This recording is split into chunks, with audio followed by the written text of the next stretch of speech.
안녕하세요.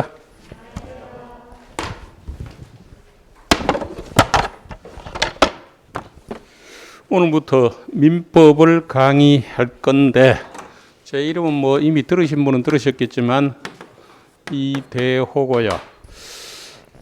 요 민법을 1, 2월 달에는 기초 과정을 할게요. 강의할 때는 마스크를 벗을게요. 1, 2월 달에는 뭐 한다고? 기본 과정을 할 건데 뭐 공부하는 방법 우짜고 저짜고 얘기해봐야 별 효용이 없더라고. 그거는 해당 사항은 꼭 해야 될 얘기는 나중에 강의를 하면서 저게 필요한 부분을 할 테니까 책을 한번 일단 넘겨봐봐요. 넘겨보면 19페이지를 한번 찾아보실래요?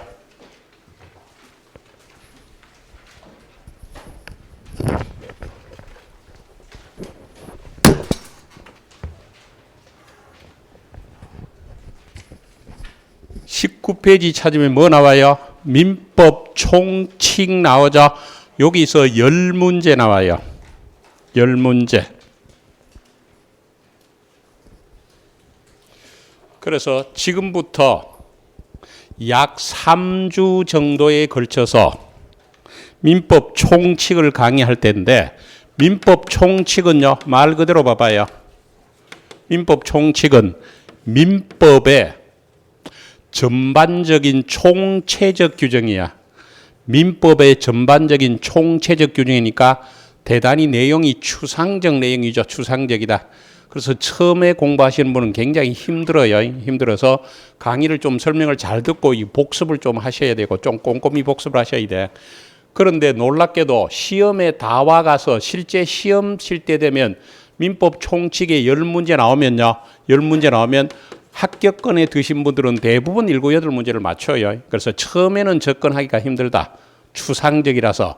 근데 실전에 가서는 그렇게 많이 안 틀린다. 그래서 강의만 듣고 잘 따라오시면 된다. 그죠? 그러면 들어가기 전에 민법이 뭐냐 하면요. 지금부터 우리가 민법을 배우잖아. 민법은 개인과 개인 사이의 법률 관계를 규율하는 법이야. 개인과 개인 사이에 뭐라고? 법률 관계를 규율하는 법이다. 옛날에 말로 백성민자, 개인과 국민, 개인과 개인 사이에 뭘 규율하는 거라고? 법률 관계. 그러면 지금부터 우리는 개인과 개인 사이에 법률 관계를 배울 거예요. 그러면 공인중개사 시험 과목 중에서 크게는 5과목이고 세부적으로는 6과목인데 부동산학 개론을 빼면요. 강의 들으러 오셨죠? 책 보러 오신 거 아니죠? 강의 들으세요. 책 보지 말고. 그리고 책 보면 혼자서 보면 되지. 자, 요게 저기 공인중개사 과목 중에서 부동산학 개론을 빼고 나면 전부 법자가 붙어서 법. 그 법의 가장 기초적인 법이, 기본적인 법이 바로 민법이야. 그래서 공인중개사 시험은 민법을 해결하지 않으면 해결 안 된다. 그래 보시면 돼. 그래서 민법이 내가 꼭 강의한다고 그런 게 아니고 민법이 가장 중요한 과목이다. 그래서 초기에는 민법을 좀 열심히 하셔야 돼. 특히 1차 과목을 열심히 좀 하시고 2차 과목은 강의는 빠지면 안 되고 나중에 뒤에 가서 뭐요? 요약집으로 정리하거나 이런 방법이 하나 방법이다. 그래서 민법은 개인과 개인 사이의 법률 관계를 규정하는 가장 기본적인 법이고 우리 공인중개사 과목 중에서는 가장 중요한 과목이다. 그 정도 보시고 넘겨보시면요. 앞에 거는 보지 마세요. 앞에 거는 보지 마시고 출판사가 그냥 뭐 폼 멋있게 하려고 해놓은 거다 이래 보시면 되고 28페이지를 보시면요. 28페이지면 제일 먼저 뭐 나와요? 권리 변동 나오죠. 찾았어요? 요 단어는 시험은 거의 안 나와요. 그래서 그거는 용어 정리 수준이다. 예를 들면 원시 취득이 무슨 뜻이고 승계 취득이 뭐다. 용어 정리 수준으로 보시리지. 이거는 그 시험은 거의 안 나오는 단어이다. 용어 정리라고 생각하고 보세요. 그러면 여기 봐봐요. 아까 민법은 개인과 개인 사이에 무슨 관계? 법률 관계를 규율하는 법이라고 되어 있죠. 그럼 지금부터 법률 관계가 뭐냐 복잡하게 나오는데 간단히 한마디로 딱 줄이면요. 법률 관계는 권리 의무 관계로 나타나요. 다시 법률 관계는 뭐로 나타난다고? 권리 의무 관계로 나타난다. 권리와 의무관계. 요거는 꼭 좀 기억하세요. 법률, 지금 책에 있어 걱정하지 말고. 자, 이따 쳐다보세요. 걱정하지 말고. 자, 법률관계는 뭐로 나타난다고? 권리 의무관계. 그거 하나만 기억하세요. 자, 그러면 지금부터 볼 테니까 거기 의 봐봐. 사람의 공동생활 관계를 유지하기 위해서는 일정한 규범이 요구되는데 이러한 규범 중에서 강제력을 띠지 않고요. 법이 아닌 도덕이나 종교 관습 등에서 규율되는 게 인간관계인데 들어봐요. 우리가 인간관계를 배울 일이 있다 없다? 없죠. 인간관계는 지 알아서 하는 거죠. 그러니까 우리가 지금부터 배우고자 하는 인간관계 아니니까 무시해 보세요. 그러면 이번에 그러나 복잡한 생활관계를 유지해서는 강제력이 없는 비법률 관계인 도덕 윤리 관계는 달리 자, 줄 거 봐봐. 줄 거 보세요. 법률에 의해서 규율이라는 말 줄 것이고 양갈로 2번의 두째 줄 법률에 의해서 규율 줄 것서 그다음 옆에 국가에서 강제되는 관계 줄 것이고 그게 바로 옆에 무슨 관계라고? 법률 관계라. 그럼 다시 법률 관계는 법률로서 규율하고 한쪽이 의무를 이행 안 하면 국가가 뭘 한다고? 강제한다. 요 두 가지. 그리고 양갈라서 하면 이런 법률 관계를 그거 체크하라고 요거 하나만 기억하면 돼. 법률 관계는 뭐로 나타난다고? 권리 의무관계. 자, 요 페이지는 그거 하나 기억합니다. 우리가 지금부터 배우고자 하는 것은 뭘 배운다? 개인과 개인 사이에 뭘 배우겠다? 법률 관계를 배우려고 하는데 그 법률 관계는 뭐로 나타난다고? 권리 의무 관계로 나타난다. 그거 하나만 기억합니다. 그러면 그 다음에 이런 법률 관계 변동은 결국은 권리 의무 관계로 변동으로 나타나는데 이번에 권리 변동의 형태 나오죠? 큰 2번의 권리 변동 형태 나오죠? 보통 그거 줄 거 봐. 줄 거 보세요. 권리의 발생 변경 소멸 그걸 줄 거. 그리고 이 권리의 발생 변경 소멸을 다른 말로 바꾸면 바로 밑에 권리에 뭐라고 돼 있다? 취득 변경 상실 그거. 자, 권리 변동이 뭐라고? 권리의 발생 변경 소멸. 이걸 다른 말로 바꾸면 권리의 취득 변경 상실이 된다. 됐죠? 자, 그러면 지금부터 봐. 권리가 발생되는 게 뭐 있고 권리가 변동되는 변경되는 거 권리가 소멸되는 거 하나씩 볼 건데 다시 말하자면 용어 정리 수준이에요. 그래서 예를 들면 원시 취득이 무슨 뜻이다. 그거 아시면 되는 거예요. 지금부터 설명하는데 들어봐요. 처음 오신 분들 들어봐봐. 그 책을 볼라 하지 말고 설명을 듣고 줄만 꺼서요. 연필 딱 놓고 설명 듣고 제가 줄 거라면 줄 거. 제 강의는 피다로 필기 할 필요 없고요. 설명 듣고 줄만 끄면 돼요. 다시 내가 금방 뭐라고 했어. 요 단원에서 배우고자 하는 것은 시험에 꼭 나온다는 게 아니고 용어 정리 수준이다. 그러니까 용어가 무슨 뜻인가 설명을 듣고 줄만 끄면 된다. 됐어? 자, 여기 잠깐 쳐다봐요. 갑이라는 사람이 건물 하나를 신축했어요. 건물 하나 신축했는데 건물이 완공된 시점이요. 1월이라서 좀 그런데 1월 1일이라고 볼게. 그리고 나중에 배우지만 건물이 완공되면 건축물 대장 만들고 등기소에서 보존 등기 하게 되거든요. 그러면 보존 등기를 언제 하느냐면요. 보존 등기를 언제 했냐면요. 1월 30일 했다고 예를 들어 볼게. 그러면 이 사람이 이 건물에 소유권 취득한 시점이 언제냐 한번 찍어봐요. 이 사람이 이 건물의 소유권을 취득한 게 완공시가 보존 등기시가? 예?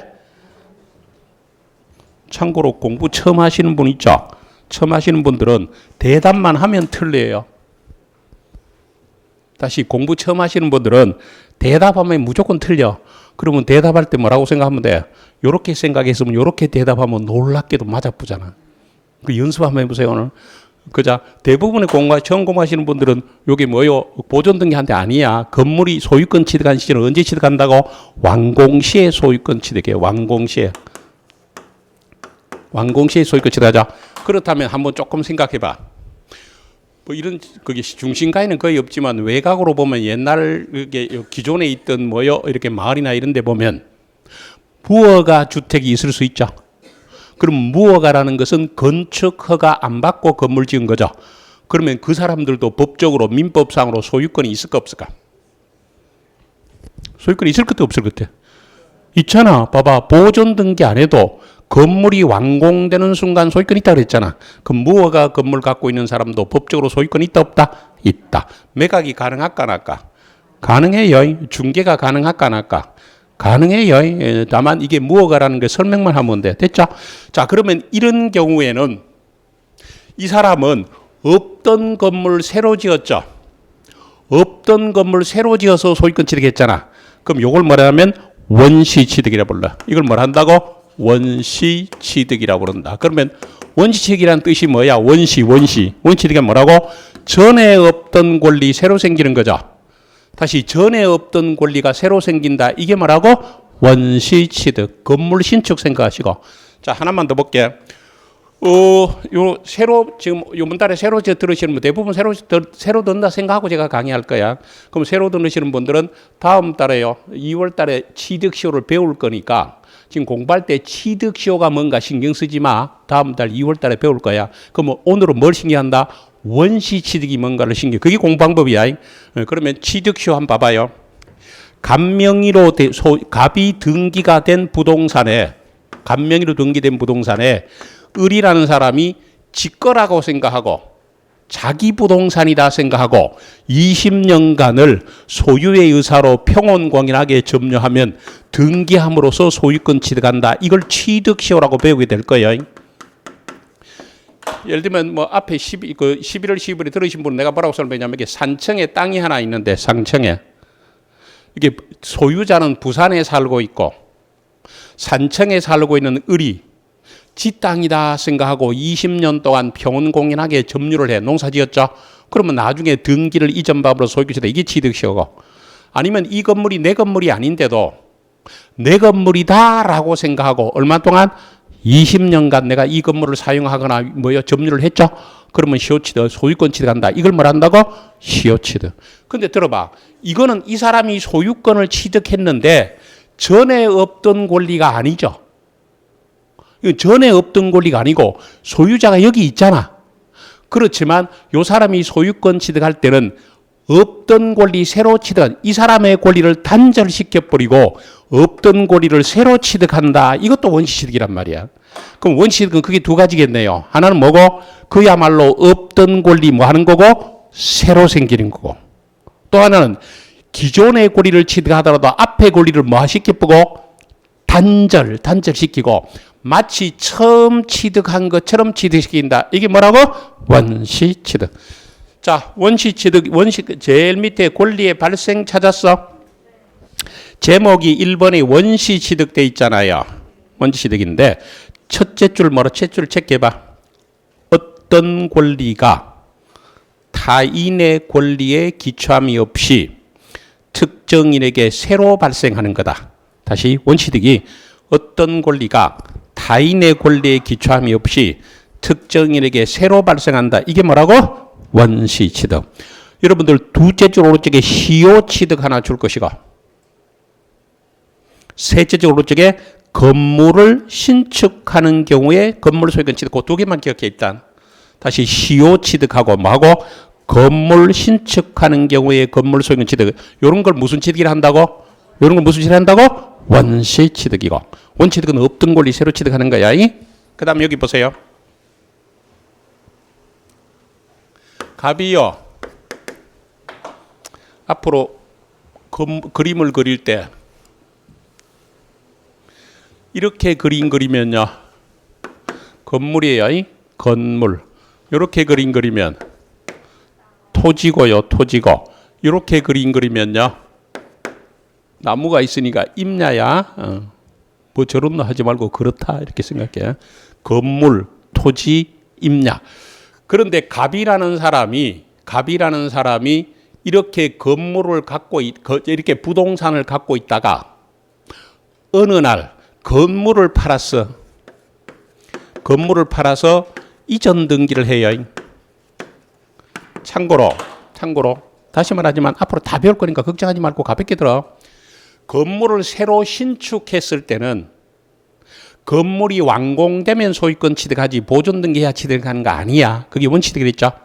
근데 기존의 건물이나 기존의 토지를 넘겨받을 때는 등기를 꼭 해야 돼. 등기해야 소유권 취득한다. 이거 차이점. 다시 기존의 부동산을 매매하거나 했을 때 소유권 취득하는 것은 뭐 해야 된다고? 등기해야 소유권 취득해요. 그러면 이 사람이 소유권 취득한 것은 없던 권리 새로 취득한 게 아니죠. 없던 권리를 새로 취득한 게 아니고 이 사람의 소유권을 넘겨받았죠. 이 사람의 소유권을 뭐요? 넘겨받았다. 이게 뭐라고? 승계취득이라 그래.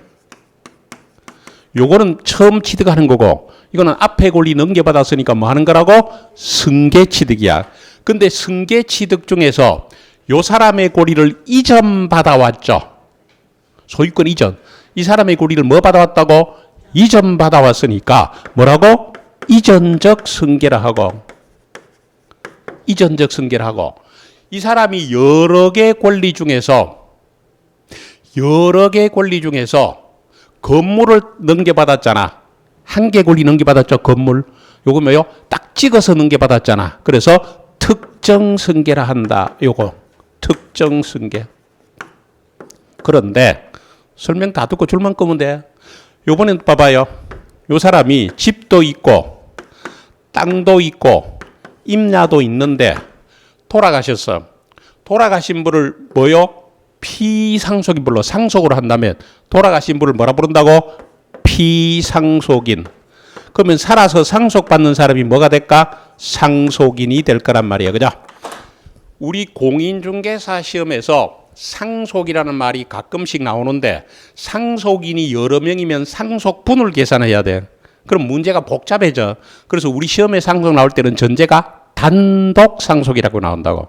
그죠? 다시 돌아가신 분이 뭐고? 피상속인. 살아서 상속받는 사람이 상속인인데 단독 상속이라는 전제를 할게. 그러면 이 사람은 뭘 넘겨받아요? 뭘 넘겨받아? 건물도 넘겨받고 토지도 넘겨받고 임야도 넘겨받죠. 그러면 이 사람의 권리를 넘겨받았으니까 승계죠. 에? 이 사람의 권리를 이전받았으니까 뭐라고? 이전적 승계죠. 그런데 이 사람의 권리를 개개의 권리를 넘겨받은 게 아니고 여러 개의 권리를 한꺼번에 넘겨받았죠. 여러 개의 권리를 한꺼번에 넘겨받았다. 이걸 뭐라고? 포괄승계라 그래. 그럼 앞으로 당분간 포괄승계 나오면 뭐 생각하라? 상속. 다시 포괄승계 나오면 무조건 뭐 생각하라고? 상속. 그래서 여러 개의 권리를 한꺼번에 넘겨받는다. 이렇게 생각하란 말이에요. 자, 그러면 29페이지 제일 꼭대기 줄요. 29페이지 제일 꼭대기 승계취득 나오죠. 승계취득은 뭐요?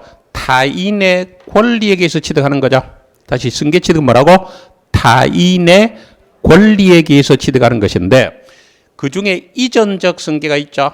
이전적 승계가 있는데 그게 박스에 보면 특정 승계와 포괄 승계로 나눠져 있죠.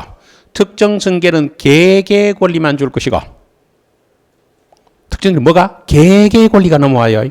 바로 밑에 매매 교환 증여. 근데 매매 체크 한번 체크하시고 특히 뭐 하나만 체크하려면 매매 체크해도 되고. 그래서 매매로 소유권 넘겨받는 게 대표적으로 뭐라고? 특정 승계. 그런데 포괄 승계는 하나의 취득을 해서 다수의 권리가 꼭 줄 거. 뭐가 넘어온다고? 다수의 권리가 넘어오잖아. 다수의 권리가 넘어와. 그래서 여러분들은 상속 하나 줄 것이고 그건 꼭 좀 기억합니다. 포괄 승계이란 뭐 생각하고? 상속. 다시 포괄 승계란 뭐 생각하고? 상속 생각하세요. 됐죠? 그래서 다시 봐봐. 원시 취득은 처음으로 취득하는 거예요. 그런데 승계 취득은 앞에 사람 권리를 넘겨받는 건데 넘겨받을 때 개개의 권리를 넘겨받으면 뭐가 되고? 예? 특정. 여러 개 다수의 권리를 넘겨받으면 뭐가 된다? 포괄. 요번엔 잠깐 봐요.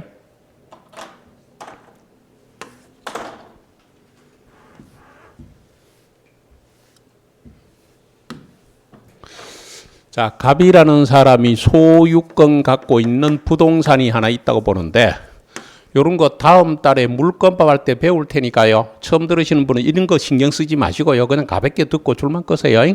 자, 내가 이 건물을 소유하고 있다면 나는 이 건물을 사용해도 되고 수익해도 되죠. 내가 이 건물을 사용해도 되고 세를 줘도 되잖아. 그럼 뭐요? 사용 수익권이 있고 그 다음에 이 건물을 뭐요? 내가 팔아먹어도 되고 담보재표도 되죠. 그래서 처분교환 권능이라 그래요. 처분교환. 이런 거 신경 쓰지 마. 처분교환 권능이라고 되는데 어느 날 여러분들이 처음 배워도 전세권이 뭔가를 대충 알잖아. 그러면 전세권을 설정했다고 예를 들어 볼게.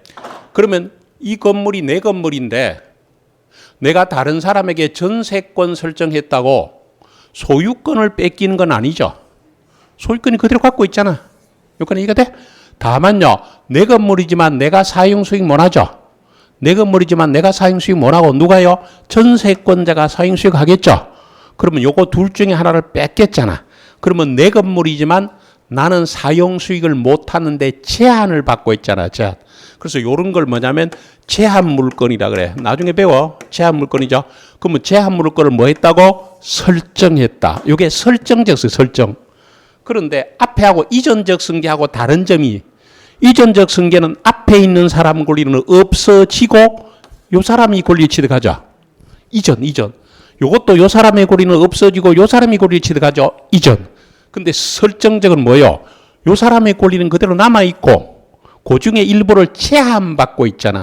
그래서 요거는 설정적 승계를 하는데 들어봐. 앞으로 뭐 앞에 배우신 분은 알겠지만 봐봐. 지상권 설정, 전세권 설정, 저당권 설정 이런 거 나오죠. 그럼 이게 설정부터 있잖아. 전부 이게 뭐요? 설정적 승계야. 뭐라고? 설정적. 그죠? 그럼 설정적 승계 봐봐.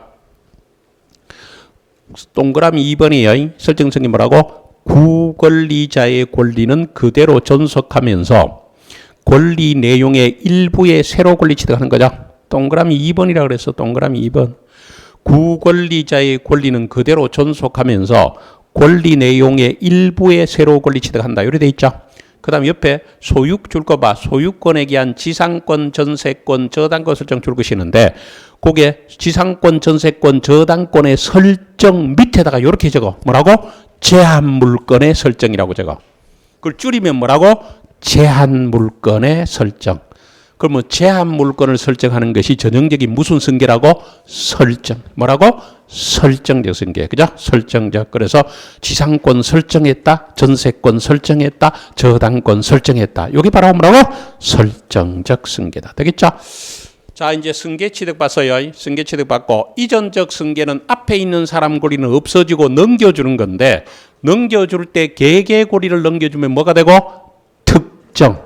여러 개의 권리를 한꺼번에 넘겨주면 뭐고? 포괄. 그 다음에 넘겨줄 때 그게 앞에 있는 권리가 없어지지 않고 그 중에 일부만 제한을 당하고 있죠. 이런 게 뭐라고? 제한 물건의 설정이고 요걸 뭐라 한다고? 설정적 승계. 자, 권리가 변동되는 모습은 세 가지예요. 주체 내용장인데 제일 먼저 주체의 변경인데 요걸로 할게. 잠깐 쳐다봐.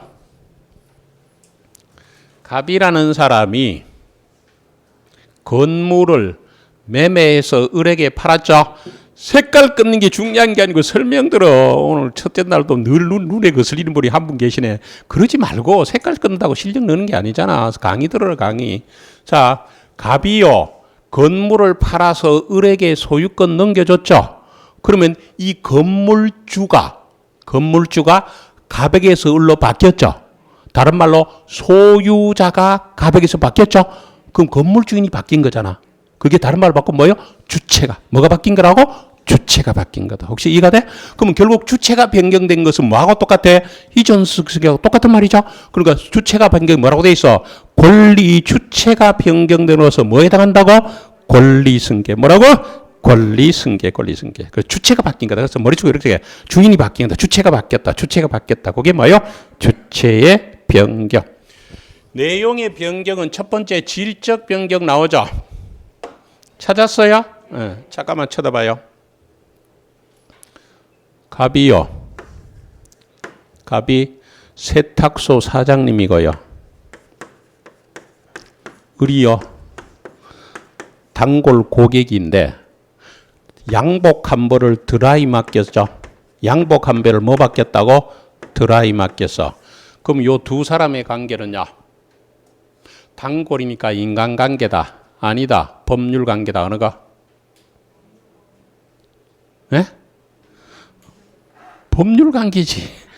다 법률관계는 뭐로 나타난다고 아까?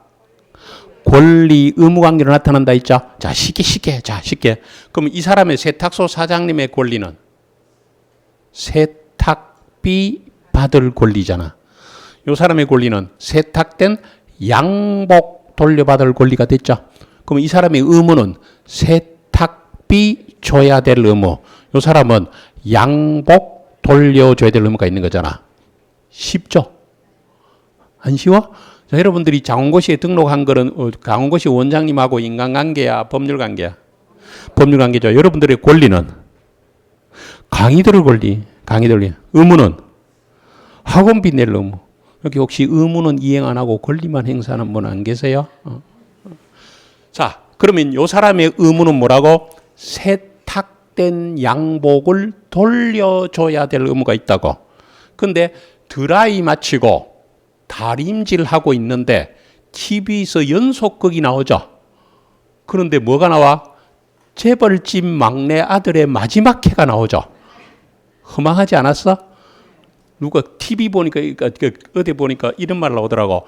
거기 12월 31일 하고 거기 1월 1일 어제 하고 김정은이가 미사일 쏘고 난리가 났죠. 그래서 왜 싸운 이유가 뭐냐 하면요. 재벌집 막내 아들 보다가 결말이 너무 허망해서 열받아서 미사일 쐈대. 자, 봅니다. 그게 드라마를 보고 있는데 결말을 보고 있다가 보니까 뭐요? 너무 그 TV에 집중하는 바람에 양복을 눌라못 벗어. 눌라못. 그러면 봐봐요. 이 사람으로 봐서는 눌라문 양복을 돌려받을 필요 없죠. 그럼 원래 이 사람의 권리는 뭐여서 양복 돌려받을 권리를 법적으로 말하면요. 목적물. 인도 청구권요. 목적물 인도. 그러니까 양복 돌려받을 권리가 있었죠. 근데 이 사람이 눌라 먹는 바람에 채무를 이행하는 바람에 눌라면 양복을 돌려받을 수는 없죠. 그럼 뭐 받아내야 돼? 양복값 받아내야 되죠. 혹시 이해가 돼?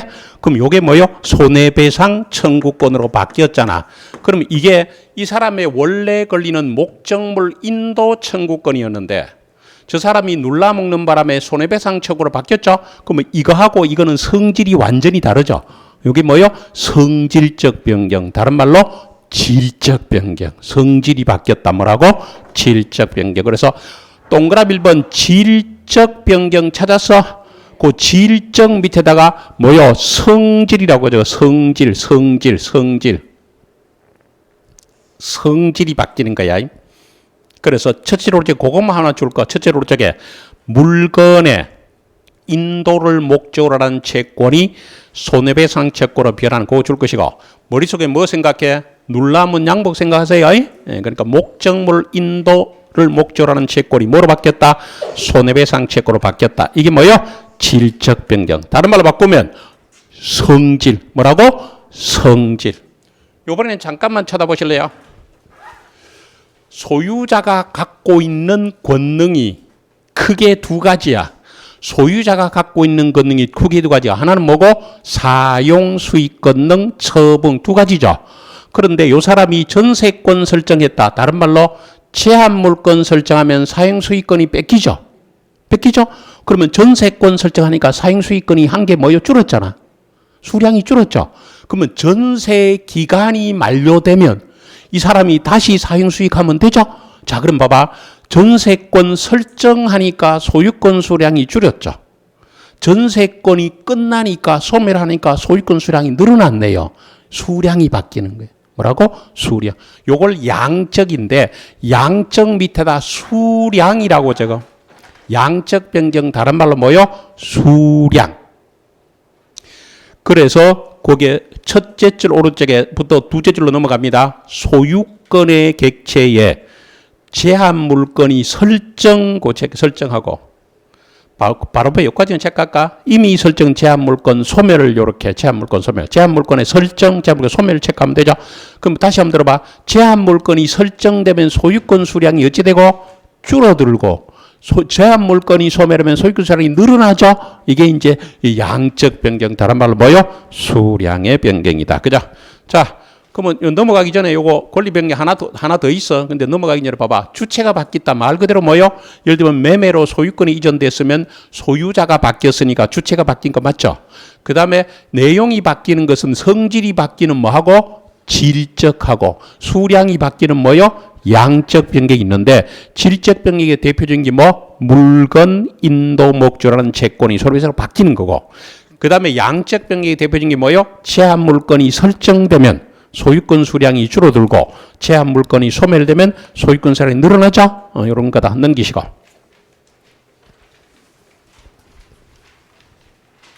그 다음에 여기 봐봐요. 다시 말하지만 요런 거 앞으로 여러 번 볼 테니까요. 걱정하지 마세요. 다음 달에 여러 번 볼 테니 걱정하지 마시고 봐봐. 어떤 부동산에 예를 들면 이 건물에 선순위 저당권이 하나 있고요. 예를 들면 국민은행이 있고요. 이 순위로 또 다른 저당권이 있는데 부산은행이라고 예를 들어 볼게요. 자, 이 사람이 국민은행에 대출받고 추가로 부산은행에 대출받았다 볼게. 그 요걸 1순위, 2순위라 하죠. 이거 선순위, 후순위라고 해. 선순위, 후순위. 근데 어느 날 채무자갑이 국민은행에 대출금을 다 갚아서 이걸 돈을 갚는 걸 변제라 그래요. 돈 다 갚았죠. 그럼 이게 선순위 저당권이 소멸해요. 소멸해. 그러면 요 후순위 저당권이 이 순순위 저당권으로 승진해요. 그 말은 새로운 저당권은 절대로 들어올 수 없어. 우리나라에서는.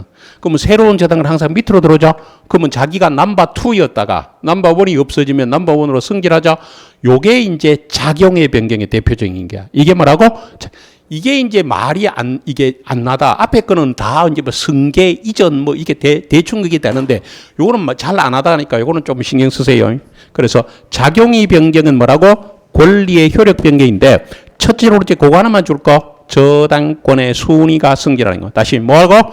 저당권의 순위가 승진하는 게 그게 뭐라고? 작용의 변경이다. 그거 하나만 신경 쓰세요. 왜냐하면 이게 중요해서가 아니고 앞에 거는 뭐 승계, 이전, 특정, 포괄 이제 와닿는데 작용은 잘 안 와닿는 거야. 그래서 그거 하나만 좀 신경 쓰라고. 그 다음에 권리가 소멸되는 건데 잠깐만 쳐다보실래요? 이걸로 조금 활용할까? 아까 권리 봐봐. 아까 권리가 취득되는 것은 다시 소유권 취득하는 것은 건물 완공 시지 보존 등기 시가 아니라 그랬죠. 자, 그럼 요거는 그럼 어떻게 생각할까? 자,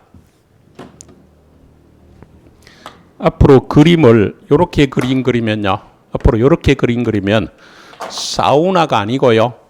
건물이 멸실된 거야. 건물이 멸실됐다 이런 말이 나오면 첫째는 화재로 불이 나서 재만 남은 거 소실이라 그래. 화재로 재만 남았다. 그 다음에 붕괴된 거야. 무너진 거야. 붕괴된 거. 이런 걸 말한다고? 멸실. 그러면 이 건물이 멸실된 게요. 2월 1일이고요. 멸실되면 나중에 멸실 등기해야 되거든요. 2월 20일 날 했다고 볼게. 그럼 이 사람의 소유권이 없어지는 시기가 언제인 것 같아? 찍어. 멸실 시에 소유권 없어졌다.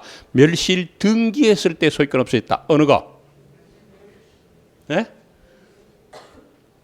자기가 생각하는 거 반대로 대답하라니까. 언제라고? 멸실 시에. 뭐라고? 멸실. 그럼 멸실인데 요 사람은 이제 소유권이 지구상에서 완전히 사라졌죠. 재만 남았거나 먼지만 남았잖아. 그러니까 이 지구상의 소유권이 완전히 없어진다. 이걸 절대적 소멸이라고. 이걸 뭐라고? 절대적. 그래서 그 박스의 절대적 소멸 봐봐. 권리 자체가 완전히 없어지는 거죠. 그거 줄 거. 목적물의 멸실에 의한 권리 소멸 그거. 목적물의 멸실을 뭐로 생각하라? 뭐요? 소실되거나 붕괴되거나 이런 걸 생각하세요. 목적물의 멸실에는 권리가 소멸되는 절대적 소멸이죠. 그 다음에 여기 남아있나? 여기 봐봐요. 여기 봐봐.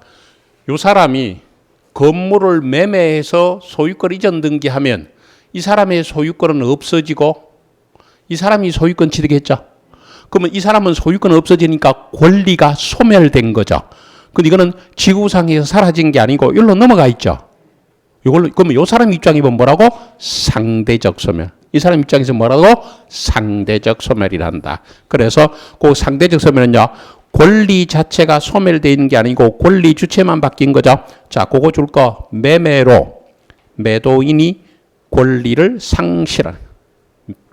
매매로 매도인이 권리를 상실하는 게 뭐라고? 상대적 소멸. 그래서 권리가 이 지구상에 완전히 사라지는 게 절대적 소멸이고 목적물에 멸실됐을 때가 대표적이고 상대적 소멸은 앞에 있는 권리자는 권리가 없어지지만 앞에 승계받은 사람이 권리를 취득했어. 이런 걸 뭐요? 상대적 소멸이라 한다. 됐어요? 그러면 여기 잠깐만 쳐다봐. 금방 배웠던 걸 가볍게 복습 하나 할 테니까 잠깐만 쳐다봐요.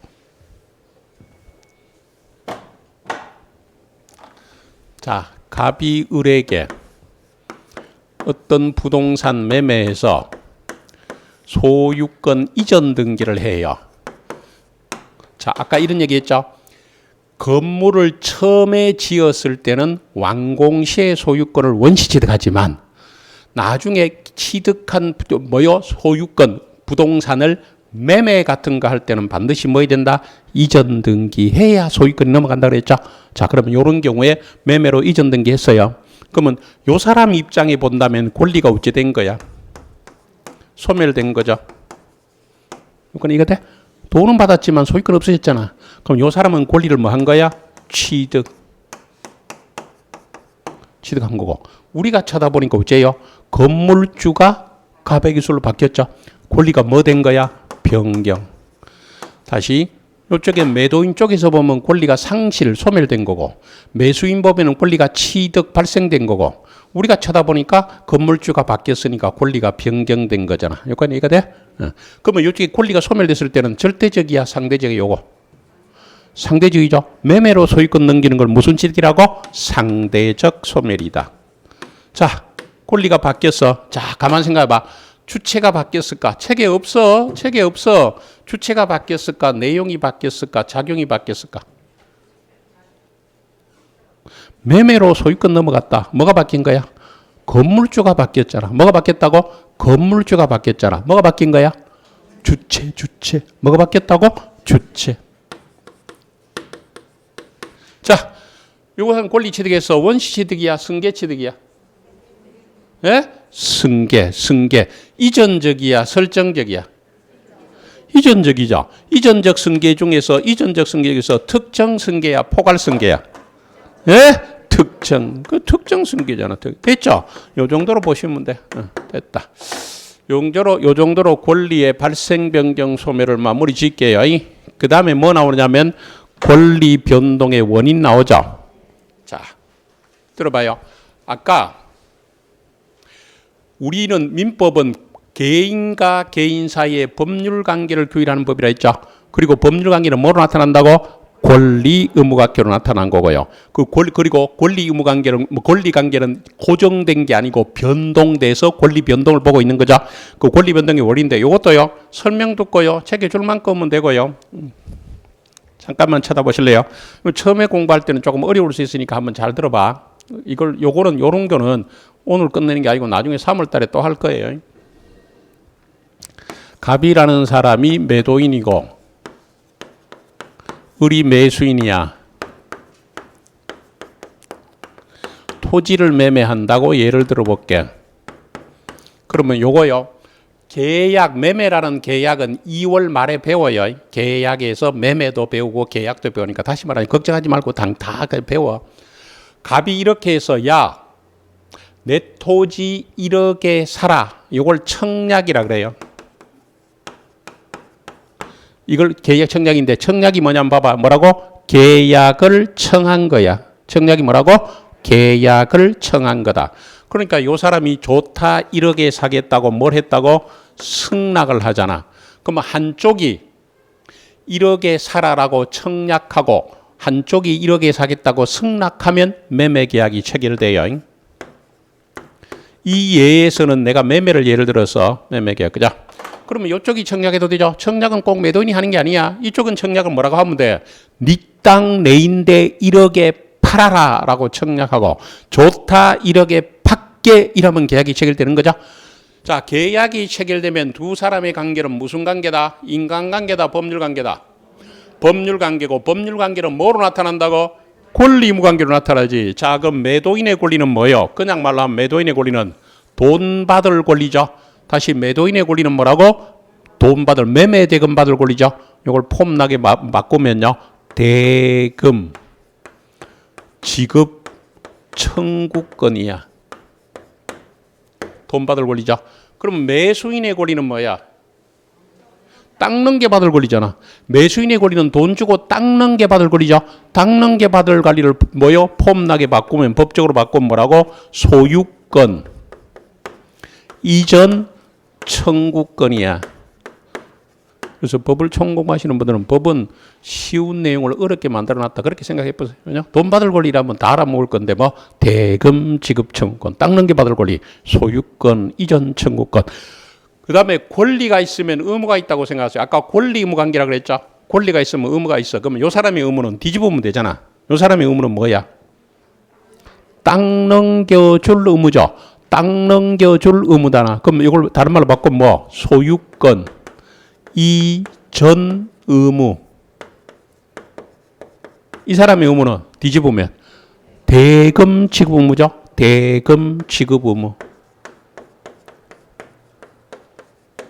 이와 같이 권리가 있으면 의무가 있다 이렇게 생각해 보세요. 권리가 있으면 의무가 있다. 그러면 의무는 이행을 해야 되죠. 의무 이행을 해야 돼.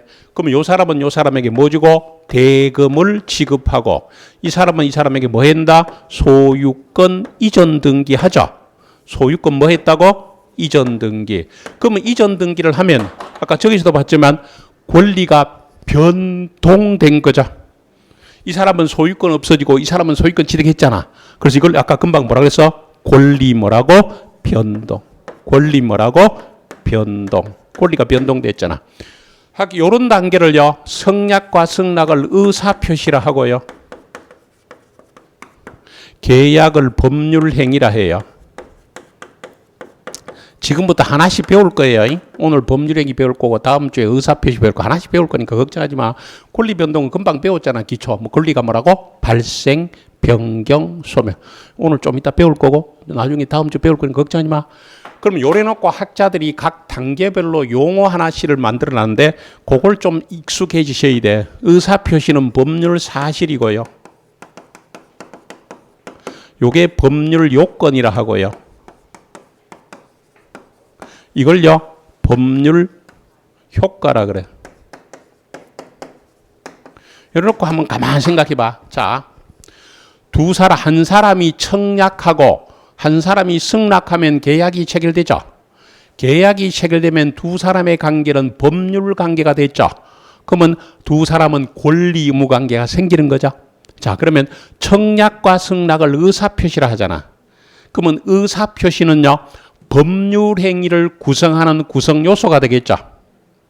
그러면 법률 행위를 하고 나면, 계약을 하고 나면 권리 변동이라는 결과가 생기죠. 그러면 법률 사실은 뭐라고 볼 수 있느냐? 법률 요건을 구성하는 구성 요소. 법률 요건을 구성하는 뭐라고? 구성 요소가 되잖아. 여기까지 됐어? 자, 그러면 여러분들 그 박스에 파란 네모 있죠? 30페이지 밑에 박스 그림에 법률 사실 찾았어? 그 법률 사실 밑에다 요소라고 적어. 요소. 요소라 적더니 아니면 구성 요소라 적더니 요소. 그림, 박스 안에 그림에 적어야 돼. 그러놓고 잠깐 쳐다봐. 다시 봐봐. 그러면 법률 행위가 성립되려면 의사표시가 있어야 돼. 그러면 의사표시, 법률 사실을 구성 요소로 해서 법률 행위가 만들어지죠.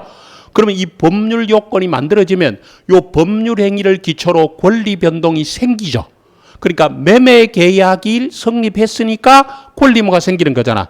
따라서 법률 요건은 법률 효과를 만드는 원인이 되고, 요거는 뭐가 될까? 결과가 될 것이다. 그래서 그 그림에다가 법률 요건 밑에다가 원인이라고 적고, 법률 요건 밑에다 원인이라고 적고, 원인.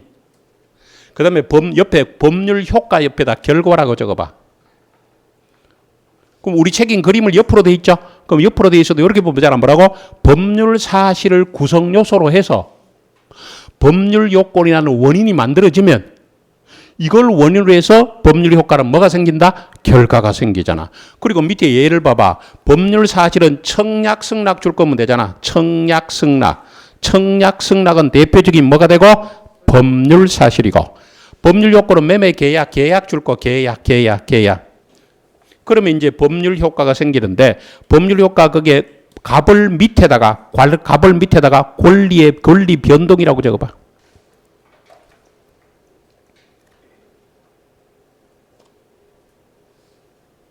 권리 변동. 그럼 매매 계약 밑에다 뭐라고 적으면 돼? 법률 행위라고 적고 쭉 이렇게 줄 거서 매매 계약 밑에다 뭐라고 적고 법률 행위. 청약, 승낙 밑에 줄 긋고 밑으로 줄 긋고 뭘 적어? 의사표시. 다시 청약, 승낙은 뭐에 해당되고? 의사표시. 매매 계약은 뭐에 해당되고? 법률 요건, 법률 행위. 그 다음에 대금, 지금 뭐요? 소유권 이전 이런 게 뭐라고? 권리 변동. 됐죠? 자, 그러놓고 한번 쳐다봐. 이거 중에 세 개 중에 요 세 개 중에 어느 게 우리 시험에 제일 중요하느냐? 이게 압도적으로 중요해. 그래서 저게 지금 오늘도 그렇고요. 앞으로도 이게 압도적으로 중요해. 그래서 법률행위가 제일 중요하다. 법률행위가. 그래서 특히 민법 총칙은 법률행위 편이다. 이렇게 해도 과언이 아니단 말이야. 뭐가 중요하다고? 법률행위가 중요하고. 그럼 법률행위는 어느 동네에 있다고? 법률 어느 동네에 있다고? 법률. 이거는 꼭 기억해야 돼. 법률행위는 어느 동네에 있다고? 법률 요건. 그래서 35페이지 피 봐. 35페이지 피 뭐라고 나와요? 법률행위 나오죠. 그리고 계속 법률행위란 말이에요. 법률행위 나오거든. 그래서 지금 오늘부터 오늘 포함해서 한 3주 정도는 민법 총칙 배운다고 그랬죠. 그럼 민법 총칙은 넓은 의미에서는 뭐요? 좁은 의미에서는 법률행위 편이야. 법률행위. 그러니까 지금부터 약 3주를 법률행위 배울 거야. 법률행위. 그 다음에 다음 주에는 의사표시, 법률행위 구성요소 의사표시, 그 다음에 법률행위의 대리, 법률행위의 뭐 조건, 기한 이런 거 배운다고. 그죠? 그래서 법률행위 표준은. 근데 법률행위는 어느 동네에 있다고? 법률 요건. 자, 내려갑니다. 양갈로 1번 내려가봐. 양갈로 1번. 30페이지 제일 밑에 양갈로 1번. 법률관계 원인이 되는 게 뭐고? 법률 요건. 법률 요건. 그 제목만 체크해봐. 법률 요건. 그 다음에 그 결과로 나타나는 권리의무관계 변동을 말한다고? 법률 효과. 법률 효과. 그리고 법률 요건을 구사하는 개개 사실을 말한다고? 법률 사실. 법률 사실. 됐죠? 자, 오른쪽 페이지 두째 줄 오른쪽 예를 한번 읽어볼게. 오른쪽 페이지 두 줄 예 그냥 한번 읽으세요. 갑이 자기 소유 부동산을 을에게 1억에 팔겠다는 의사표시 청약을 하고요. 그 다음에 을이 이를 매수하겠다는 의사표시 승낙을 했죠. 갑이 청약하고 을이 승낙했죠. 그럼 뭐가 성립돼? 매매 계약이 성립되고, 이에 따른 효과로서 갑은 을에게 소유권 이전 의무가 발생하고 을은 갑에게 대금 지급 의무가 발생하게 되죠. 그래서 그거 금방 설명했던 그대로죠. 그래서 그 정도 보시면 되고, 그 다음에 법률 사실은 잠깐만 쳐다봐요. 이 법률 사실은 의사표시를 법률 사실 한다 그랬죠. 요거는 의사표시 자체는 뭐요? 다음 주에 배울 건데, 요거 밑에 있는 그게 그 법률 사실을 구성하는 요소는 보려고 하지 마시고요. 들어봐봐요. 제가 보지 말라는 거 보지 마세요. 요거는 나중에 5, 6월 달 이후에 그 요약집 할 때요. 간단히 정리할 테니까 시험에 잘 안 나오니까 이거 지금 보면 너무 머리 아파. 보지 마세요. 예. 혹시 오늘 새로 공부하시는 분인데 한마디 부탁드리는데 절대 예습하려 하지 마시고요. 예습해봐야 뭔지 몰라요. 예습하지 말고 복습만 하시면 되는데, 강의 빠지면 복습만 하면 되는데, 복습할 때도 제가 강의한 부분만 하지 강의한 부분을 억지로 보려 하지 마세요. 그래서 여러분들은 80점 받으면 되지 100점 받을 필요 없죠. 너무 많아? 70점은 낮춰줄까? 우리 평균 60점만 받으면 돼. 그러니까 평균 60점 받으면 되고, 그러니까 60점 받으면 불안하니까 70점 정도 이상 받는다 목표로 공부하면 되는데, 그 70점 이상 받기 위해서는 제가 하라는 대로 하면 충분히 받아요. 그래서 다 볼라 하지만, 법률사 이런 거 볼라 하지 마세요. 과감히 넘기시고. 과감히 넘기면요, 문제도 억지로 볼라 하지 마시고요. 35페이지로 펴면 뭐 나와요? 법률행위 나오죠. 그럼 요 법률행위는 봐봐. 아까 얘기했지만 계속 법률행위 볼 거라 그랬어. 법률행위 보는데, 그 하다가 좀 중간에 끊길 것 같으니까 조금 쉬었다 할게요. 요번 시간은 칠판 지우지 마세요. 요번 시간은 칠판 지우지 마시고요. 조금 쉬었다가 이어가도록 할게요.